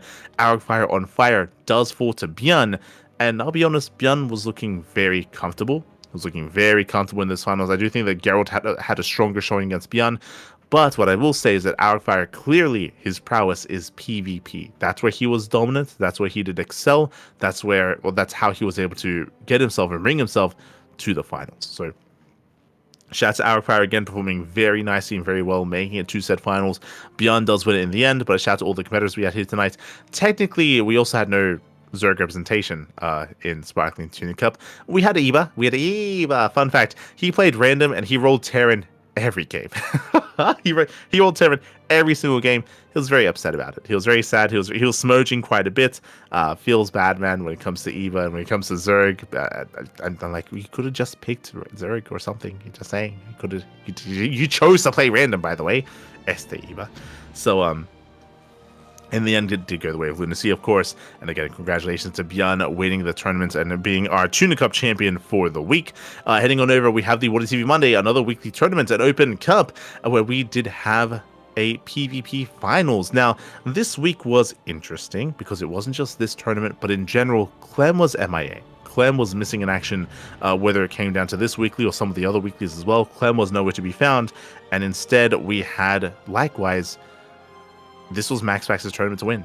And MaxFax, he was the number 1 seed of the tournament, and MaxFax, he did not make it far. He did not make it past the quarterfinals. Mana instead. Every now and then, Mana, he just pops off. Like, we've seen Mana defeat MaxFax before and take it to some of the best players in Europe and even in Korea as well. It's like every now and then. It's like Mana, he's like charging up his mana, if you will. And then like once a month or so, like he pops off and he snipes a big player. Then he has to recharge again. Like it takes a lot out of him. But every now and then he just snipes a big name, then fades away into obscurity again, and then he comes back, takes out another big name, then fades away. So it's Mana. He's a little bit inconsistent because of that, but he's still a very strong player in his own right. Again, Mana took down Hearthstone, took down MaxFax as well, did fall to Hero, but Hero did not take the win here. I would have said that without MaxFax in his way, Hero would win everything, but no, Classic popped off. Classic over Cure, Classic over Bjorn, Classic over Hero. This was not an easy tournament, by the way. It was not easy at all, so very impressive play by Classic. When it comes to the finals, I will say that Hero did seem a little bit off. Hero, it felt like he was hyper aggressive and he was, again, kind of trying to dictate the pace of the game, and he failed to do so against Classic. I mean, they're also very familiar with each other, so I'm sure a little bit of mind games came into play, but at Classic he came out on top with a stronger showing, of course. So GG, very well done. With that leads us into our next big event. That leads us into the Monday Night Weeklies, where once again, no Clem. Clem did not play in the What is TV Monday. He did not play in the Monday Night Weekly as well, either, I should say. Hero, he went on a tear, and he went almost undefeated. Took down Goblin, took down Piotr, took down Bjorn, and even took down MaxFax. Took down MaxFax in the finals, went to the ace match, went all the way to game 3, but in the end, Hero does claim the win. When it comes to MaxFax, he was able to bring down Lunacy, Percival, but he actually fell to Bjorn. He fell to Bjorn in the upper bracket. MaxFax did get his revenge in the best of ones, But again, only in those best of ones where Hero was still able to look dominant, especially without a Classic here to stop him. Classic actually didn't play. Classic did not play in the Monday Night Weekly. He was not a part of this event. So with that, Hero could breathe easy and claim the win. GG. GG well played there. When it comes to Mana, he did take part. Went down to Lemon in the first round. We mentioned before that, again, Mana, he's a Titan. He's a Titan Slayer even. But he needs some time to recharge his Mana. He does need some time there. So with that, GG well played. Hero does taking the win. That leads us into the Biggest on Monday. Biggest on Monday number 30. Once again, do you see what I see? I see no Clem. Clem did not play in this tournament. Now, I say Biggest on Monday. Technically, this was the Biggest Tuesday, as this was not on the Monday. This was 24 hours later instead. They did make the decision, of course, to actually host this event a little bit later to try to make it easier for players to sleep and to rest and to not be as degen. I appreciate the sentiment. I appreciate the initiative. So to try to avoid those degens staying up 24 hours and playing and everything, this is instead 48 hours later. And we had Max. He was looking in form coming into this, but Creator knocks him down. And we once again, as I mentioned before, Creator versus Beyond. For the third or fourth time this week, Creator versus Beyond, they face off in the finals. They play so often nowadays. This time, Beyond beats Creator. Remember, Creator beat Beyond in Hatchery Cup in Game 5, in the Ace match. This time, Beyond beats Creator in the Ace match. They trade back and forth. This time, Beyond does take it. And this also feels a little bit bittersweet because, again, Creator, clearly he's good. Hey, he beat Max. He beat Beyond earlier. He forced Beyond to the Ace match this time. Despite that, not in GSL. That's Smurge. Might be Smurge. Likewise, Shin having a rough week here. Shin, he goes down to Percival early on. I say Shin having a rough week. Percival, big win. Percival, he has been improving. He's been getting better. And Percival, he does take down Shin. That was a crazy upset, I would say, in the quarterfinals for Percival to claim that win. GG, well played.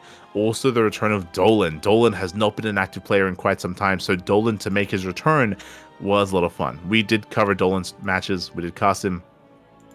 He had a great performance over the week, over that tournament. And I look forward to seeing more of Dolan over the next couple of weeks, as this might be marking his return coming into DreamHack Dallas. We'll keep an eye on him. GG, well played. Shout out to Beyond, of course, for being this week's champion.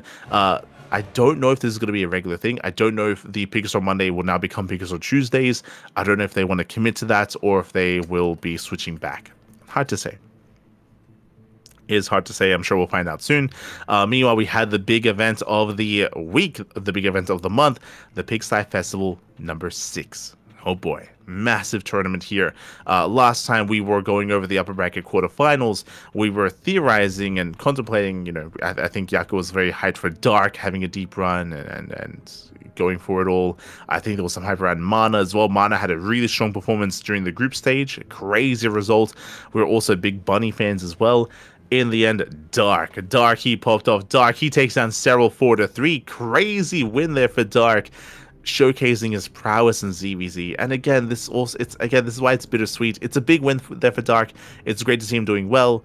He's also very in form, and this is his final tournament. This is his final tournament before retirement. So GG, strong showing there. What a way to go down for Dark to defeat several of all players, who I would say is the best Zerg player in the world right now, to take him down. In the end, he did fall to Hero. Again, Hero has been Dark's kryptonite for quite some time. Hero does have a winning record over Dark. And Hero, he was looking very in form, working his way through Bunny, working his way through Dark. Bunny also went through Mana. In the end, Cyril, he got knocked down by Dark, of course. He took down Cure, but Cyril did fall to Clem in a very close best of 7. Went all the way to the Ace match, went barely the way of Clem in the end. Big win there for Clem. And then we had our grand finals. Clem versus Hero. Clem, we may have missed him in a lot of the online open tournaments, but here in the Pigsty Festival, he does take down Hero 5-3, back and forth. Again, I would say that Hero is the best Protoss player in the world right now. I would say he's currently in better form than Max. So for that to go the distance, GG well played. Didn't quite go all the way to the Ace match in that best of 9, but went damn close regardless. And it's great to see a back and forth between them. Likewise, great to see a back and forth between Clem and Cyril. Part of me wishes that, again, Dark and Hero was a little bit closer when it comes to scoreline, but Hero has had the better of Dark for quite some time at this point, so not the most surprising result there. GG will play. Congratulations to Clem for winning the Pigsty Festival. Shout out to Hero for getting that second place, and of course Cyril and Dark for third and fourth respectively. GG, well played. And with that leads us into the WardyTV May qualifier number 1. The qualifiers have been taking place. I say qualifier number 1, and qualifier 1 and 2 did conclude. In qualifier number 1, we did have our top players making it through. I believe top 4. Yes, top 4 did qualify for the main event. The rest of it was for seeding purposes. We had Max taking down Goblin 2-0, Rex 2-0. Did fall to Trigger. Not an easy run for him. He takes down Zound, takes down Max. Trigger, he has been in form. He has been on point. Amazing to see Trigger popping off the way that he has. Does fall in the finals of Classic, but a big win there for Trigger nonetheless. Does claim a big win. Likewise, that leads us into the lower portion of the bracket. Classic takes down Mana 2-1. Classic takes down Shin. Classic also qualifying. Shin actually qualifying over Björn. Shin takes down Björn. And in the end, we have Max, Trigger, Classic, and Shin qualifying for the main event. Likewise, that leads us into qualifier number 2. Again, there were 2 qualifiers taking place. Here we had likewise top 4 players. We had Björn, Jumi, Spirit, and Percival. Ooh, that's a crazy upset, I would say. Björn takes down Shameless, takes down Jumi. Björn, number 1 seed. Jumi takes down Geralt, falls to Björn. Spirit takes down Goblin, but Percival takes down Creator. Creator, he has been looking so good as of late, but Creator does fall to Percival. Creator, he will not be a part of WardyTV May. My heart goes out to Creator. Congratulations to Percival. Not just that, Percival takes down Creator, takes down Spirit. These are really important wins, actually. Like, this week specifically, Percival, I just really want to quickly go over his matches. I know that Percival, he's not a full-time player anymore. He said that was the case as well when it came to his return to StarCraft. He took a long break, a long hiatus, and then he recently came back at the start of the year. But yeah, just double checking. Yeah, Percival, he was absent for almost all of 2024. Like 2024, he was gone from the pro scene. He only recently came back at the start of the year. But Percival, in recent times, he took down Spirit, took down Creator, took down Shin in the Pegasaur Monday, took a map off of Max, took a map off of Classic. These are, big wins for Percival. Very impressive. And I guess we can go over some of those other impressive results during the qualifiers as well for GSL. So Percival, he has been posing a threat. When it comes to the WardyTV May tournament, I believe, quickly checking here, we have the invited players. Okay, oh my god. So going to the main event, we have our qualified players: Classic, Max, Trigger, Jumi, Björn, Percival, Spirit, and Shin. When it comes to the invited players, invites I wasn't expecting. Curious. Goblin, Bunny, Young Yakov, and Zound. Very intriguing invites. Looks like there are still 4 more invites to go. So it looks like we have not yet set in stone the players that are taking part in this. But it feels a little bit lopsided, not gonna lie. First things first, there's barely any Zergs. There's as to be expected, I suppose. Only Shin and Young Yakov. With Max in the mix, because Max qualified, I would expect to see one of the other big names step into the ring here for Terran and Zerg. I would hope to see like a Solar. I would hope to see like a Rogue, for example, potentially a Clem, potentially a Cure. Those are the players that come to mind here. We'll see. When it comes, again, the invites to me are a little bit interesting. I think some of them are based off of performances in the qualifiers. Like I did notice Down and Bunny performing in the qualifiers, so might be based off of that. But we'll see what the final groups will be looking like. When it comes to the groups themselves, they'll be starting tomorrow. We have Group A. We have 2 Protoss and 2 Terran. We have Trigger, Zound, Björn, and Bunny. Coming into this group, it's going to be an interesting one. It is round robin group stage. Jesus, round robin group stage as well. When it comes to this group, prediction time. I see Yaku in the chat as well. Maybe you can give us some predictions for Group A. There's a lot of hype around Trigger. I gotta be there for Trigger. Like I'm gonna be going for Trigger for this one. Bunny, big fan, but I have to give credit to Björn. Björn has also been on the grind this week. He has been grinding. He's been performing very well. So I'm leaning towards Trigger and Björn. Currently, Zan and Bunny seem to be a little bit off, or seem to be still in a little bit they're still trying to rise up, and they're not having the strongest of weeks, is what I will say, from the side of Zan and Bunny. But I wish them the best. Group B is Percival, Spirit, Young Yakov, and Goblin. This is going to be a weird one.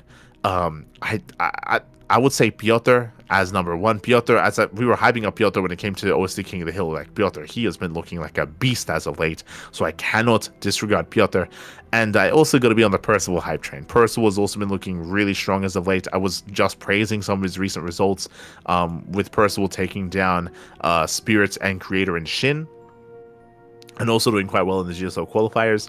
So yeah, Percival has been looking very in form as of late, so I got to give it to Percival. At the same time, I know that Young Yakov has been improving a lot. I know that Goblins are spending a lot of time playing 2v2, so I know that there's value in that as well. Kappa. So we'll see. Let's go. Yaku, Trigger, Bunny, Percival, Goblin. Oh, I see. So we're locked in. We're locked in step for Trigger and Percival. Again, I went for Björn, Yaku is for Bunny, and I went for Piotr, and Yaku goes for Goblin. Understand? I mean, I respect the 2v2 practice. I respect it. It's good. So best of luck to all the competitors regardless. And when it comes to Group C, yet to be determined. So we'll find out next week. But that does wrap up the War TV Monday. That leads us into the final big event of the broadcast. Also, before I get ahead of myself, when it comes to the Pigsty Festival, I am familiar that stats are released. So really cool to see Piggy did this for Pigsty Festival number 5 as well. Apparently, $1,000 were raised for the next Pig Fest, and also did release like the post-mortem, like the stats, the viewership, and all the live views and hours streamed. So really cool to see Pig make this graphic, and really cool to see that funds were raised for the next event. We don't yet know when the event is going to be.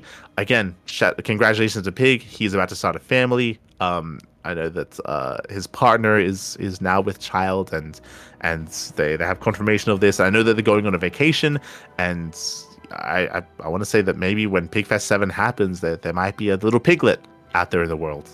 Another one, I should say. Not his brother, but his son/daughter. So yeah, we'll see. We'll see where that takes place. Shout out to Pig, to Jared, and the family that they're about to begin.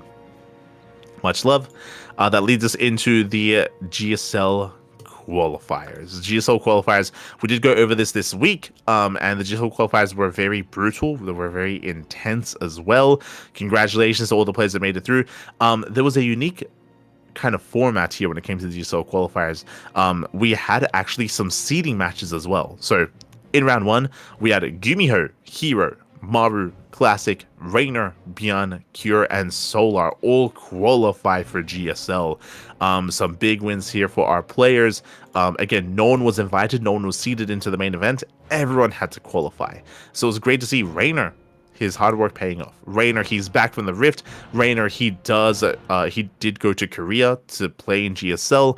Rainer did drop a map to Percival. That's why I was praising Percival earlier, for being the only person to take a map off of Rainer in the qualifiers. Likewise, we were able to see some players make their return. DRG comes to mind. DRG does come to mind. He did play in this qualifier. I wasn't sure if he would. Did go down to Rogue. Did go down to Nightmare as well. Nightmare made his return. I know he's been playing a lot of Deadlock as of late, but Nightmare also making his return to the qualifiers. Another one, Ryung. Ryung is another one who did not qualify for the main event.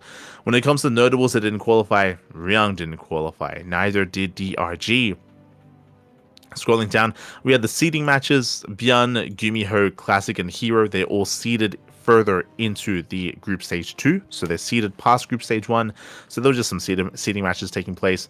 And we had the last chance qualifier, where the players that got knocked out earlier, they were invited into a final chance to qualify. In the end, Rogue qualified, Trigger qualified, SOS qualified, and Nightmare qualified. What this means, I mean, shout out to SOS. SOS takes down Bunny 2-0, Nightmare 2-0. Really strong performance there by SOS. When it comes to players that failed to qualify, Ryung, DRG, Zhao failed to qualify, Bunny failed to qualify, Shin failed to qualify as well. Percival alongside them. So yeah, some really brutal results. Really brutal results.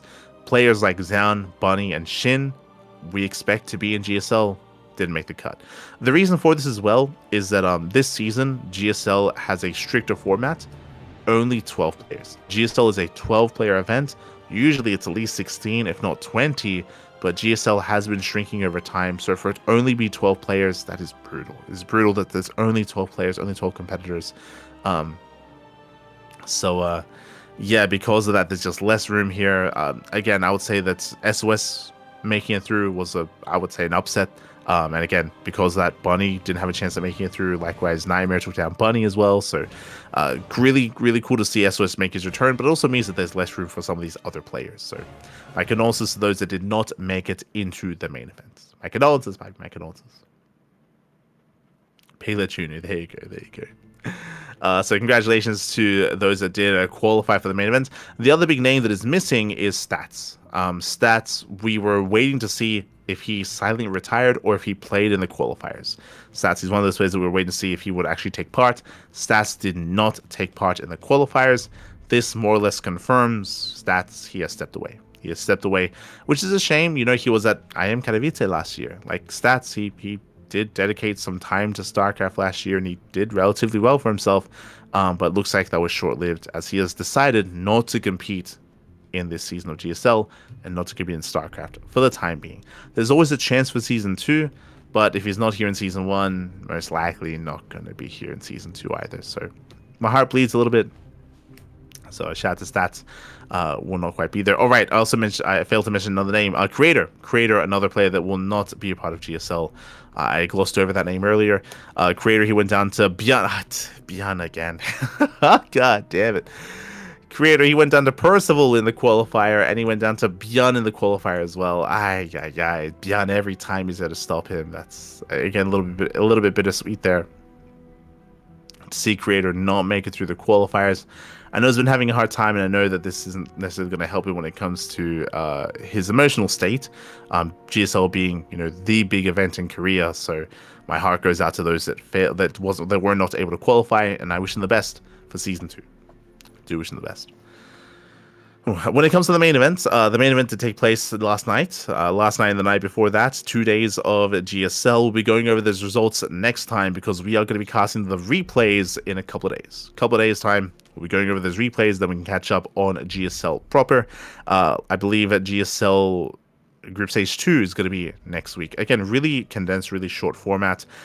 Group Stage 1, 1 week, Group Stage 2 the other week, and then playoffs the week after, or like 2 weeks after that.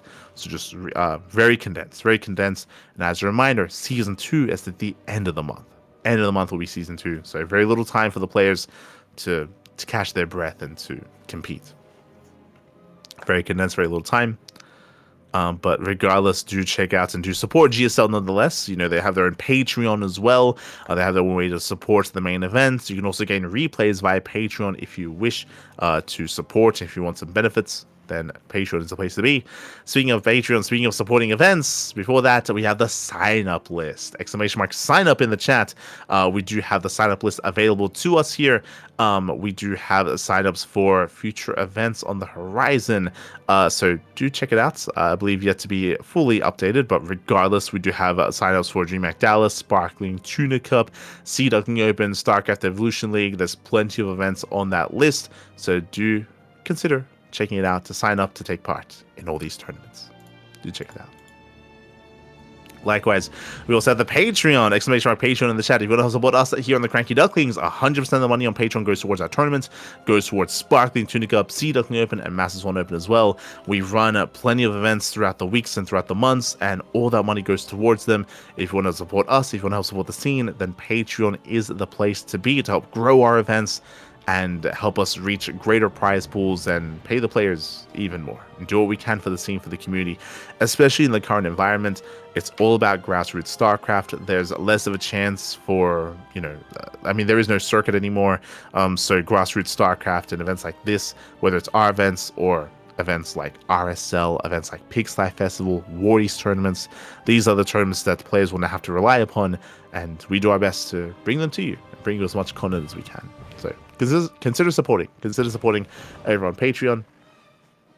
Otherwise, we are going to be wrapping up here for the week. Again, a bit of a shorter broadcast, just under 2 hours. Let's go. We did make it. And again, our next broadcast is going to be tomorrow. I mentioned it earlier, but the May Madness is going to be tomorrow at 2 p.m. AEST. That's going to be 1 p.m. KST. That is going to be in, around 13-ish hours or 14-ish hours, so do check it out over on the channel. Likewise, Duckling Open is also tomorrow, and Brazilian StarCraft 2 Circuit, Euthermal Sutu tournaments, and more May Mayhem, Wardy TV Monday. There's a lot of content over the weekend. When it comes to the GSL replay cast, that's going to be Tuesday the 13th. We got you covered with GSL Wednesday as well, so Tuesday and Wednesday, we got you covered with GSL. Likewise, RSL qualifiers are next week. Jesus, RSL also on the horizon. StarCraft Evolution League, and many more, or much more StarCraft, much more content. Do consider checking it out over the rest of the week. When it comes to DreamHack Dallas, as a reminder, DreamHack Dallas is at the end of the month. End of the month is DreamHack Dallas. GSL Season 2, end of the month as well. We have Star Zagora beginning of June. We have Home Story Cup end of June, and we have EWC end of July. It's all coming to a head. Back-to-back content, back-to-back StarCraft. It's going to be a jam-packed couple of months, and we'll do our best to cast as much of it as we can. As always, here on the CranKy Ducklings. As always. If you're interested, you can follow myself at @light_VIP. I do stream throughout the week, or at least I try to. I don't often have a lot of time to stream and a lot of time to ladder, but I do my best to to have some time to ourselves to either play some StarCraft, or to play some Final Fantasy, or to play some other games. In recent times, I've been trying to have more free time and do less casting to be able to stream and take a break from things, but it's still difficult because there's so much StarCraft going on. I'm trying to find a nice balance. That's at least what I'm trying to do on my personal channel. Otherwise, thanks for watching. Thank you for the support. Also, I have confirmation this weekend. Yaku is going to be casting Sparkling Tuna Cup. I'm putting him on the spot. I believe he should be casting, so myself and Yaku on the Tuna Cup. What is this, 2024? It's been so long. Look forward to that. Potentially Steel Mold also covering Duckling Open over the weekend, and of course Kuro also covering Duckling Open as well. So plenty of content over the horizon, plenty of StarCraft. Do support us if you wish, whether it's monetarily or check out the socials, YouTube, Twitter, Facebook, Instagram, all things CranKy Ducklings, Discord as well. You can interact with us outside of just here on Twitch, and you can also follow the VODs, as we upload VODs on a daily basis. Plenty of VOD content out there for you. Otherwise, thanks for watching. Thanks for the support. We're going to be seeing you guys next time. Again, this is a weekly show, so next week, next PondCast. See you there. Until then, hasta luego. Ciao, papi, ciao. Hasta luego.